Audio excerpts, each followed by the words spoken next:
사랑하는 하나님의 자녀 여러분, 오늘도 주님의 평안이 여러분의 삶에 가득하기를 기도합니다.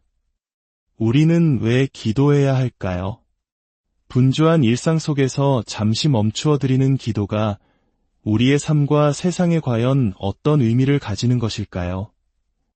오늘 우리는 기도의 진정한 능력과 목적에 대해 깊이 묵상하는 시간을 갖고자 합니다. 이 말씀을 듣기 전에 잠시 시간을 내어 구독과 좋아요를 눌러주시면 더 많은 분들에게 하나님의 은혜를 전하는 귀한 동력이 될 것입니다. 여러분의 작은 섬김이 누군가에게는 큰 위로와 희망이 될 수 있습니다. 여러분의 가정과 삶 위에 하나님의 축복이 함께하기를 소망합니다. 우리가 끊임없이 드리는 기도는 단순히 하나님을 설득하여 우리가 원하는 것을 얻어내려는 노력이 아닙니다. 기도의 진정한 목적은 우리가 나아가고자 하는 그 영역에 깊이 뿌리내린 어둠의 권세들과 맞서 싸우는 것이며 바로 그 과정을 통해 우리 자신이 변화되는 것입니다. 기도를 통해 우리는 하나님께서 부어주실 응답을 책임감 있게 감당할 수 있는 그릇으로 빚어져 갑니다. 많은 분들이 때때로 하나님의 음성을 듣는데 어려움을 겪는다고 이야기합니다. 하지만 혹시 명확한 음성은 들리지 않아도 주님이 주시는 깊은 평안을 느껴본 적은 없으신가요? 바로 그것이 하나님의 음성입니다. 우리는 종종 하나님의 음성이 특정한 방식으로만 들릴 것이라 기대하지만 주님은 우리가 예상치 못한 다양한 형태로 말씀하십니다. 그분 자신이 곧 말씀이시기 때문입니다. 우리가 이해하지 못하는 순간에도 하나님은 우리 삶 깊은 곳에서 일하고 계십니다. 우리는 종종 우리가 이해하는 만큼만 하나님의 음성을 들었다고 판단하곤 합니다. 하지만 우리가 그분의 말씀을 10%라도 온전히 이해하고 있을까요? 주님께서 우리에게 말씀하실 때마다 그분은 우리를 그 말씀이 성취될 길 위에 올려놓으십니다. 복음서를 보면 제자들조차 예수님께서 하신 많은 말씀들을 그분이 십자가에 달려 돌아가시고 부활하신 후에야 비로소 깨달았습니다. 우리도 그들과 다르지 않습니다. 하나님은 우리에게 필요한 지혜와 통찰을 미리 심어주십니다.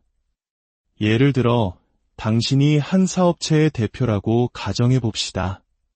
앞으로 4주 후에 아주 중요한 결정을 내려야 하지만 당신은 아직 그 사실을 모릅니다. 그런데 오늘 예배 중에 혹은 기도하는 중에 하나님께서 그 결정에 필요한 지혜의 씨앗을 당신 마음에 심어주실 수 있습니다. 그리고 앞으로 몇 주간 당신이 예배하고 기도하는 동안 그 씨앗은 자라납니다. 마침내 결정의 순간이 왔을 때 당신은 이미 준비되어 있습니다.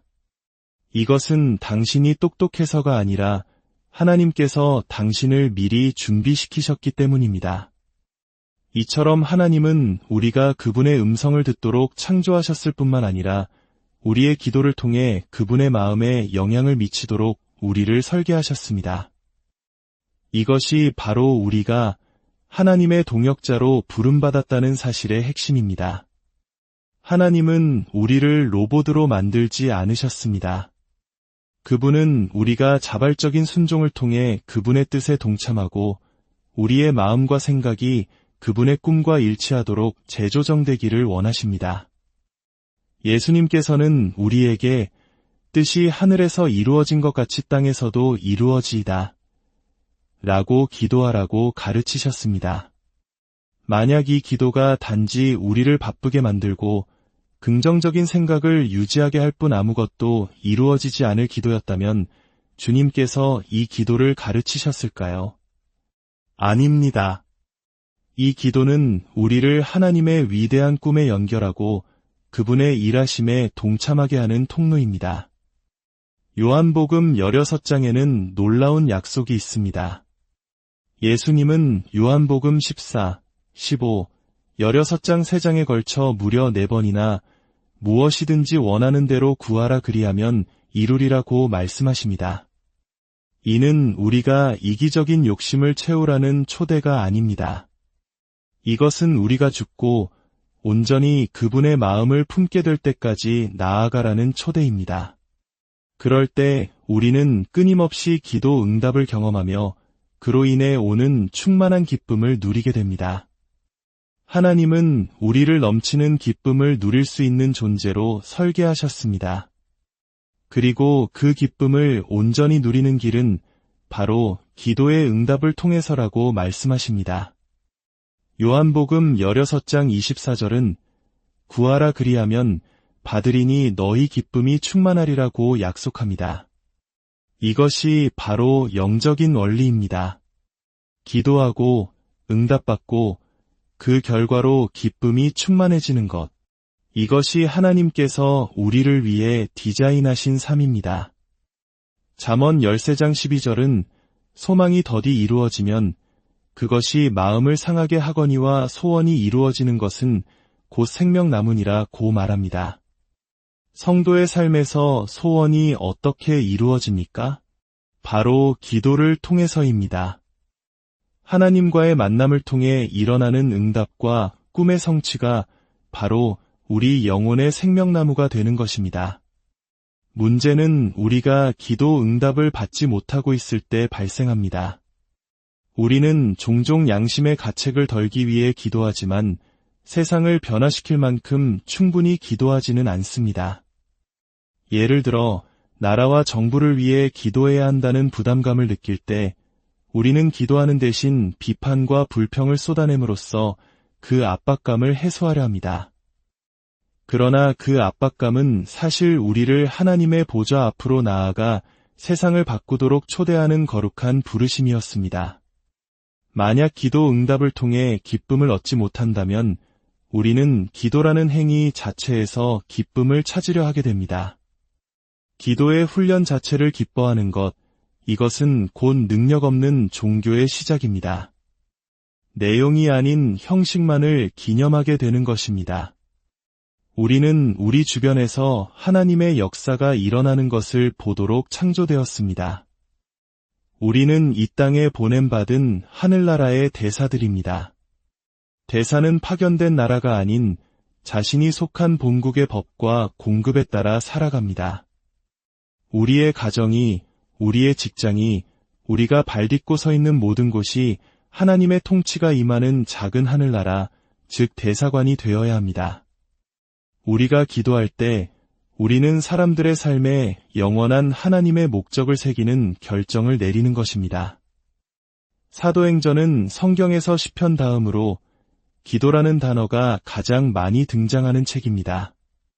이는 사도들의 행전이 곧 성령의 행전이며 동시에 기도의 행전임을 보여줍니다. 사도행전에 나타난 위대한 부흥과 기적들은 언제나 기도와 연결되어 있었습니다. 사도행전 1장 14절을 보면 제자들은 마가의 다락방에서 하늘의 권능이 임하기를 기다리며 더불어 마음을 같이하여 오로지 기도에 힘썼다고 기록되어 있습니다. 하늘이 이 땅을 침공하기 전에 교회가 먼저 기도로 하늘을 침공했던 것입니다. 그들은 10일 동안 간절히 하나님의 약속을 붙잡고 기도했습니다. 사도행전 2장 42절은 오순절 성령 강림 이후의 초대교회 모습을 보여줍니다. 그들은 사도의 가르침을 받아 서로 교제하고 떡을 떼며 오로지 기도하기를 힘쓰니라. 이것이 바로 부흥을 지속시키는 비결이었습니다. 그들은 부흥을 일으켰던 바로 그 단순한 원리들, 즉 말씀과 교제와 기도에 계속해서 헌신했습니다. 사도행전 12장에는 더욱 극적인 이야기가 나옵니다.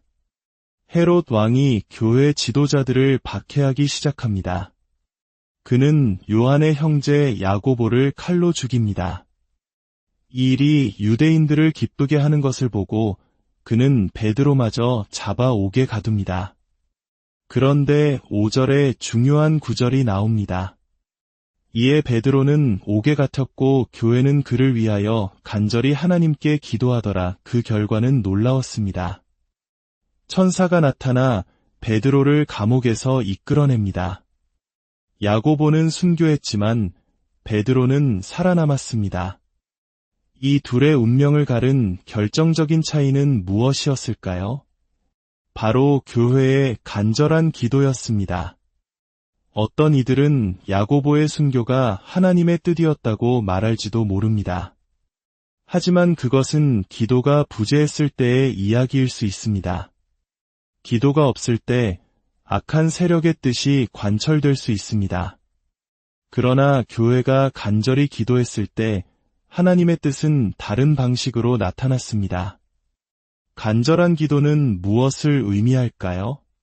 이는 그 기도 응답을 가로막는 강력한 악의 세력이 존재하거나 또는 하나님께서 그 응답을 감당할 수 있도록 우리를 빚어가고 계시다는 신호입니다. 인내하는 믿음은 응답과 더불어 인격의 열매를 가져옵니다. 오늘날 우리 사회에도 마찬가지입니다. 어떤 지도자들은 알게 모르게 어둠의 권세와 언약을 맺고 그들의 권력을 통해 사회의 어둠을 풀어놓습니다. 우리는 이 문제들이 단순히 정치적인 문제라고 생각하며 외면해서는 안 됩니다. 이것은 영적인 싸움이며 우리는 기도를 통해 이 싸움에 참여해야 할 책임이 있습니다. 비난과 정죄는 우리의 무기가 아닙니다. 우리의 무기는 하나님의 보좌를 움직이는 간절한 기도입니다. 우리의 예라는 순종은 마귀를 지치게 할 수 있습니다. 끈질긴 기도는 원수의 계획을 좌절시킵니다. 여러 사람이 마음을 합하여 드리는 기도의 힘은 산술급수적인 것이 아니라 기하급수적으로 강력해집니다. 가는 낚싯줄 하나는 2파운드의 무게에도 끊어지지만 2개를 꼬면 4파운드가 아닌 8파운드를 견뎌내고 3개를 꼬면 15파운드 이상의 무게를 감당하는 것과 같습니다. 이처럼 우리의 합심 기도는 상상을 초월하는 능력을 발휘합니다. 요한복음 15장에서 예수님은 자신을 참 포도나무여 우리를 가지라고 말씀하십니다. 가지가 포도나무에 붙어 있을 때 그 둘의 섬유질은 서로 너무나 깊이 얽혀 있어서 어디까지가 나무이고 어디부터가 가지인지 구분할 수 없게 됩니다. 이것이 바로 우리가 그리스도 안에 거하는 것의 그림입니다. 내 뜻과 생각이 그분과 하나가 되어 어디서 그분이 시작되고 어디서 내가 끝나는지 모를 정도로 깊이 연합하는 것입니다. 이 깊은 연합 가운데 있을 때 놀라운 약속이 주어집니다. 7절입니다. 너희가 내 안에 거하고 내 말이 너희 안에 거하면 무엇이든지 원하는 대로 구하라 그리하면 이루리라. 이것이 바로 기도 응답의 핵심 원리입니다. 단순히 하나님이 기도하라고 시키신 것을 기도해서 응답받는 차원을 넘어섭니다. 하나님은 당신의 자녀들의 소원에 자신을 내어주십니다. 우리가 그분 안에 거할 때 우리의 소원은 곧 그분의 소원이 되기 때문입니다. 이 약속은 8절에서 그 절정을 이룹니다. 너희가 열매를 많이 맺으면 내 아버지께서 영광을 받으실 것이요 너희는 내 제자가 되리라. 무엇으로 아버지께서 영광을 받으신다고요? 바로 우리가 열매를 많이 맺는 것, 즉 그리스도 안에 거하며 드리는 기도가 응답받는 것을 통해서입니다. 당신이 한 가족을 위해 며칠 밤낮으로 간절히 기도했다고 상상해 보십시오. 그리고 마침내 그가 사고에서 구출되거나 주님께로 돌아왔다는 소식을 듣게 됩니다. 그 순간 당신은 보지 못하지만 온 천사들이 환호합니다. 하나님의 계획이 성공했습니다. 타락했던 인간을 구원하여 당신과 동역하는 파트너로 삼으신 그 위대한 계획이 이루어졌습니다. 바로 이것이 기도 응답을 통해 하나님 아버지께서 받으시는 영광입니다. 우리는 하나님께 기도 응답을 빚진 자들입니다. 왜냐하면 그분은 이미 응답하시기로 작정하셨기 때문입니다. 그 증거가 바로 우리에게 주신 수많은 약속들입니다. 그 약속들은 우리를 그분과의 관계로 이끌어 함께 역사를 바꾸어가는 동역자로 세우기 위한 것입니다. 마가복음 9장에는 귀신 들려 고통받는 아들을 둔 아버지가 나옵니다. 그는 먼저 제자들에게 아들을 데려갔지만 그들은 아이를 고치지 못했습니다. 그들은 수많은 치유와 축사를 경험했던 능력 있는 제자들이었지만 이 아이 앞에서는 무력했습니다. 교회 역사 속에서 우리는 종종 이 지점에 머물러 있었습니다. 응답받지 못한 현실 앞에서 이것이 하나님의 주권이다. 하나님의 신비로운 뜻이 있을 것이다. 와 같은 신학을 만들어내며 스스로를 위로했습니다. 그러나 감사하게도 이 아버지는 응답 없음에 만족하지 않았습니다. 그는 아들을 예수님께로 데려갔고 예수님은 아이를 깨끗하게 고쳐주셨습니다. 이후 제자들이 예수님께 묻습니다. 우리는 어찌하여 능히 그 귀신을 쫓아내지 못하였나이까? 예수님께서 대답하십니다. 기도 외에 다른 것으로는 이런 종류가 나갈 수 없느니라. 많은 사람들이 이야기의 교훈을 기도와 금식이라는 능력의 열쇠로만 생각합니다. 물론 그것도 중요합니다. 하지만 이 이야기의 진짜 핵심은 응답 없음에 만족하지 않았던 제자들의 질문입니다. 우리는 응답 없는 기도에 너무나 쉽게 익숙해져 버렸습니다. 우리는 아무 일도 일어나지 않는 신앙생활에 너무나 무감각해졌습니다. 이 제자들처럼 우리도 예수님께 나아가 물어야 합니다. 주님, 왜 제 삶에는 열매가 없습니까? 왜 기도의 능력이 나타나지 않습니까? 헌신의 기도가 선행될 때 간구의 기도는 강력해집니다. 나의 계획, 나의 꿈, 나의 노력을 모두 내려놓고 주님, 이 문제에 대한 당신의 마음을 제게 주십시오라고 기도할 때 우리는 이전에는 결코 경험하지 못했던 명료함으로 기도하게 될 것입니다. 아버지 하나님, 오늘 우리에게 기도의 능력을 다시 한번 깨닫게 하시니 감사합니다. 응답 없는 기도에 안주했던 우리의 모습을 회개합니다. 이제는 형식적인 기도가 아니라 세상을 변화시키고 하나님의 나라를 이 땅에 이루는 능력의 기도를 드리게 하옵소서. 우리 각 사람이 그리스도 안에 깊이 거함으로 풍성한 열매를 맺어 하나님께 영광 돌리는 삶을 살게 하여 주시옵소서. 여러분의 기도가 이 땅을 바꾸고 하나님의 나라를 확장하는 능력의 통로가 되기를 축복합니다. 주 예수 그리스도의 이름으로 여러분 모두를 사랑하고 축복합니다.